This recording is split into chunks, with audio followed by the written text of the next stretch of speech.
Bonjour à toutes et à tous et bienvenue dans cette nouvelle vidéo du programme d'histoire-géographie, géopolitique, sciences politiques de Terminale. Nous poursuivons notre exploration du thème 6 basé sur la connaissance et nous allons nous intéresser dans cet axe 1 à la question de produire et diffuser les connaissances. Autant vous dire que me concernant, diffuser les connaissances, ça me connaît. Ouais. Allez, après une telle phrase, difficile de dire autre chose. Alors je vous propose d'y aller. Vous êtes prêts? C'est parti.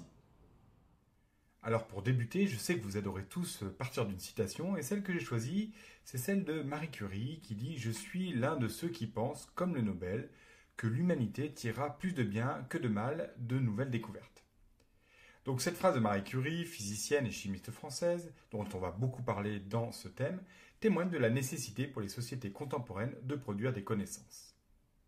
Depuis l'époque moderne, l'accès aux connaissances est lentement diffusé et ouvert aux catégories sociales les plus faibles. Les femmes ont longtemps été exclues de la diffusion des connaissances. La question du genre reste primordiale dans l'accès aux connaissances dans un monde marqué par de profondes inégalités.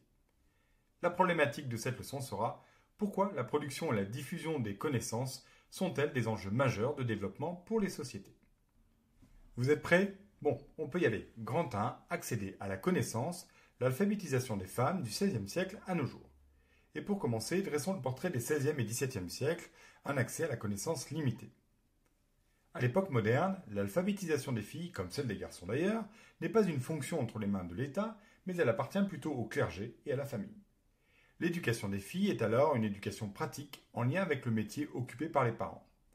Ainsi, les jeunes filles qui vivent chez des commerçants apprennent à compter et à écrire. Le XVIe siècle voit l'apparition de mouvements qui poussent à l'éducation des jeunes filles en lien avec l'humanisme. Jean-Louis Vives publie en 1523 l'Instruction de la femme chrétienne et Erasme en 1529 publie de l'éducation des enfants. Pour eux, les femmes doivent avoir un enseignement rudimentaire, savoir lire, écrire et surtout apprendre les travaux domestiques. La réforme protestante, en proposant aux fidèles la Bible en langue vernaculaire, pousse au développement de la lecture et de l'écriture et à l'instruction des fidèles. L'Église catholique s'empare elle aussi de la question de l'instruction des fidèles et développe des congrégations qui prennent en charge l'éducation des plus pauvres. Mais quel type d'éducation donner aux femmes? La question du contenu de l'éducation des femmes commence à se poser en France à la fin du XVIIe siècle. L'éducation est souvent limitée à la lecture de la Bible et aux tâches domestiques, on l'a vu. L'abbé de Fleury propose une éducation féminine dans laquelle, outre l'instruction religieuse évidemment, on enseigne aux jeunes filles une grammaire, du droit, de la médecine et des mathématiques, mais en version simplifiée bien sûr. En 1687, Fénelon publie De l'éducation des filles, dans lequel il défend l'éducation des filles, et il dit notamment « Rien n'est plus négligé que l'éducation des filles ». L'éducation proposée est plus concrète, enseignement religieux et moral, grammaire, mathématiques, mais aussi histoire, littérature, latin, musique et peinture. Madame de Maintenon, favorite de Louis XIV, fonde la maison royale de Saint-Cyr et accueille 250 jeunes filles pour y appliquer les principes mis en évidence par Fénelon. Le mouvement des Lumières au XVIIIe siècle aborde lui aussi la question. Rousseau et Diderot s'opposent sur l'égalité intellectuelle entre les hommes et les femmes, le second appelant à une éducation égalitaire. Le nombre d'écoles pour filles augmente largement au XVIIe et XVIIIe siècle en France, principalement dans les villes et toujours sous l'autorité religieuse. Cependant, l'éducation à domicile reste la norme et l'éducation des filles est très rudimentaire, basée sur les savoirs considérés comme utiles. À la veille de la Révolution française, les inégalités demeurent très fortes. Si près des 3/4 des hommes peuvent signer leur contrat de mariage dans le nord de la France, moins de la moitié des femmes le font. Et dans le sud de la France, seule une femme sur 8 est capable de signer son contrat de mariage. Grand B, l'État, acteur principal de l'accès à la connaissance. Avec la Révolution française, le rôle de l'État dans l'éducation est affirmé, notamment pour limiter l'influence de l'Église dans la société. Mais le droit à l'éducation des filles donne lieu à de vifs débats. Quelques rares députés, comme Nicolas de Condorcet, sont favorables à une éducation égale pour les filles. En 1795, une première loi affirme le principe d'une école publique dans chaque village, comprenant notamment une classe de filles, mais cette loi reste peu appliquée. Malgré tout, l'instruction féminine reste majoritairement entre les mains de l'Église pendant la période révolutionnaire et sous l'Empire. En 1802, les lycées sont créés, mais ils sont réservés aux garçons. La seconde moitié du XIXe voit la multiplication des lois permettant une alphabétisation de masse des filles. La loi Fallou en 1850, qui instaure l'obligation pour les communes de plus de 800 habitants de créer une école de filles. La loi Duruy en 1867 qui abaisse ce seuil à 500 habitants. Enfin, bien évidemment, la très célèbre loi Ferry de 1882 qui reconnaît l'égalité des sexes devant l'instruction. Les filles ont accès à un enseignement primaire, laïque, gratuit et obligatoire. Si la bataille de l'accès à l'alphabétisation est gagnée en France dès 1882, celle pour l'égalité reste à mener. En 1880, la loi Camille C institue les collèges et les lycées de jeunes filles. Ils visent à la préparation de diplômes différents et les jeunes filles ne peuvent pas accéder au baccalauréat et donc à l'enseignement supérieur avant 1924. Elles reçoivent des enseignements spécifiques, cours de travaux à l'aiguille, d'économie domestique et de morale à la place de la philosophie. Au début du XXe siècle, la place des institutions religieuses dans l'éducation féminine reste forte. Après la Seconde Guerre mondiale, la mixité se généralise enfin. Elle est imposée à l'école primaire en 1969. La loi Haby de 1975 crée le collège unique, dans lequel garçons et filles ont le même enseignement. Grand C, l'accès à la connaissance, un droit humain appliqué inégalement pour les femmes. Le droit à l'éducation fait partie des droits humains, listés dans la Déclaration universelle des droits de l'homme, faite par l'Organisation des Nations Unies en 1948. Et il est aussi mentionné dans la Convention internationale relative aux droits de l'enfant de 1989. L'alphabétisation des femmes a connu des progrès très importants au XXe siècle, sous l'impulsion notamment de l'UNESCO, l'Organisation des Nations Unies pour l'éducation et la culture. Le taux d'alphabétisation des femmes entre 15 et 24 ans est passé de 70% en 1975 à 90% en 2018. Mais des inégalités très fortes demeurent. Sur les 750 millions de personnes analphabètes dans le monde, 500 millions sont des femmes. Les inégalités restent très fortes en Afrique subsaharienne, en Irak, au Pakistan et en Afghanistan, particulièrement depuis le retour au pouvoir des talibans. Mais depuis une vingtaine d'années, l'alphabétisation des femmes stagne pour plusieurs raisons. Des raisons communes aux garçons, la guerre, la pauvreté ou un État défaillant qui a peu d'écoles. Des raisons plus spécifiques, les freins religieux, des préjugés sexistes et surtout une discrimination genrée. Les parents privilégiant l'éducation des garçons car les filles sont vouées à se marier et à quitter rapidement le foyer. L'alphabétisation des femmes est un enjeu majeur puisqu'il permet d'améliorer directement le développement. Sur le plan économique, l'alphabétisation permet aux femmes d'accéder aux emplois, ce qui signifie recul de la pauvreté et meilleure autonomie des femmes. L'alphabétisation des femmes a aussi un impact social majeur, permettant un meilleur contrôle de la natalité et un recul de la mortalité infantile. L'alphabétisation universelle est un enjeu majeur de développement et fait partie des objectifs prioritaires fixés par l'Organisation des Nations Unies. Grand 2, produire de la connaissance, la recherche sur la radioactivité. Et pour commencer, comment a été découverte la radioactivité? La fin du XIXe siècle est marquée par une grande effervescence scientifique, notamment dans le domaine de la physique. En 1895, Wilhelm Röntgen découvre que les rayons sont capables de traverser une feuille de papier, mais pas les eaux. Ce sont les rayons X. L'année suivante, le physicien Henri Becquerel découvre par hasard le principe de la radioactivité. Il devient alors un objet majeur de la recherche scientifique. Alors comment fonctionne la radioactivité? La radioactivité est naturelle et est présente partout dans l'univers, et son principe est relativement simple. Des noyaux d'atomes instables se transforment spontanément en d'autres atomes plus stables, et durant cette transformation, ils perdent une partie de leurs particules de matière sous forme de rayonnement. Ce sont les rayonnements radioactifs. Ces rayonnements radioactifs sont plus ou moins pénétrants. Les rayons alpha et bêta sont des particules et du coup sont plus facilement arrêtés, alors que les rayons gamma sont des rayonnements électromagnétiques et donc plus pénétrants.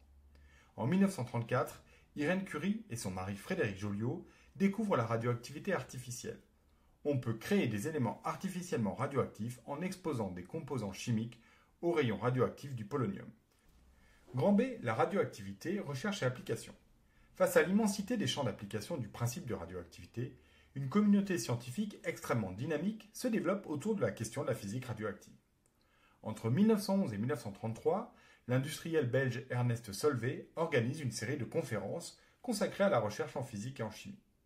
La question de la radioactivité y est souvent centrale, et celle de 1927 réunit les plus grands spécialistes de la radioactivité.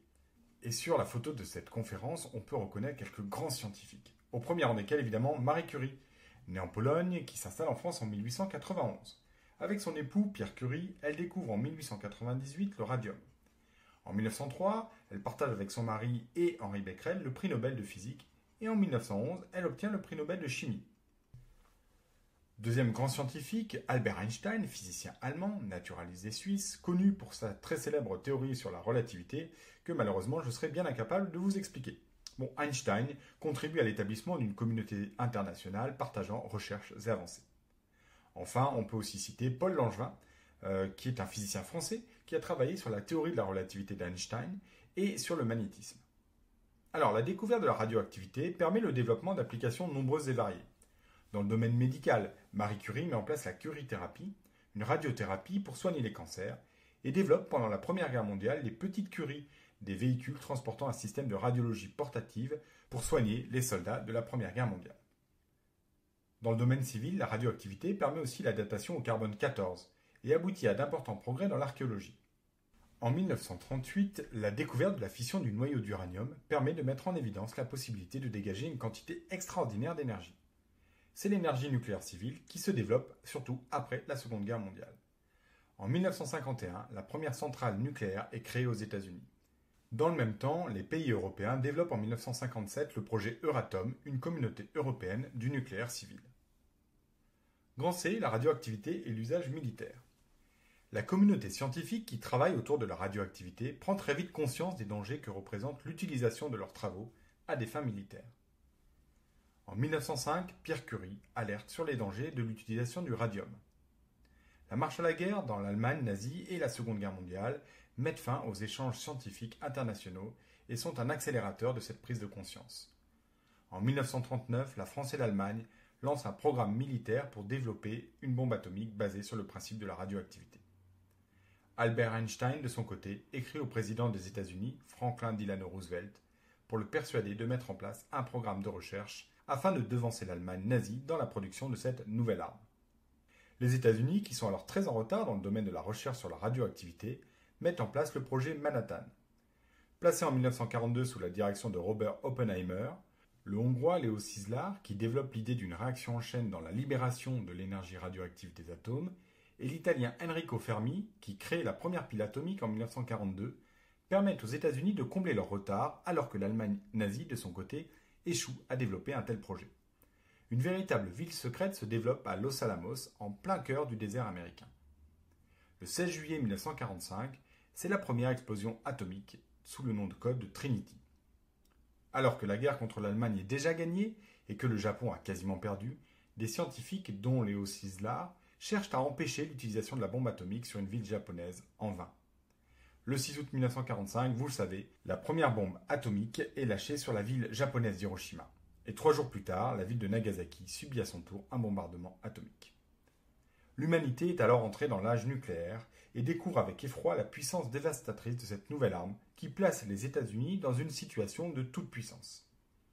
Alors que le monde bascule dès 1947 dans la guerre froide, l'URSS se dote à son tour de la bombe atomique en 1949. Le monde vit alors dans ce qu'on a appelé l'équilibre de la terreur et une course aux armements se joue entre les deux superpuissances.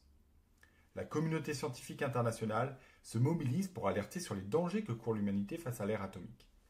En 1950, l'appel de Stockholm, qui demande l'abandon de l'arme atomique, recueille 150 millions de signatures, dont celle de Frédéric Joliot-Curie. En 1955, le manifeste Russell-Einstein appelle les grandes puissances à mettre en œuvre des solutions pacifistes et à renoncer à la bombe atomique.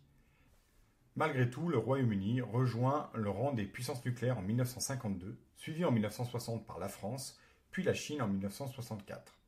L'Inde, le Pakistan et la Corée du Nord, puis Israël, possèdent aussi l'arme nucléaire.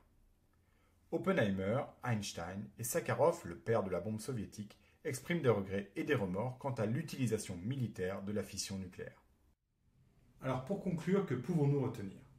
La connaissance est donc au cœur de la construction des sociétés modernes.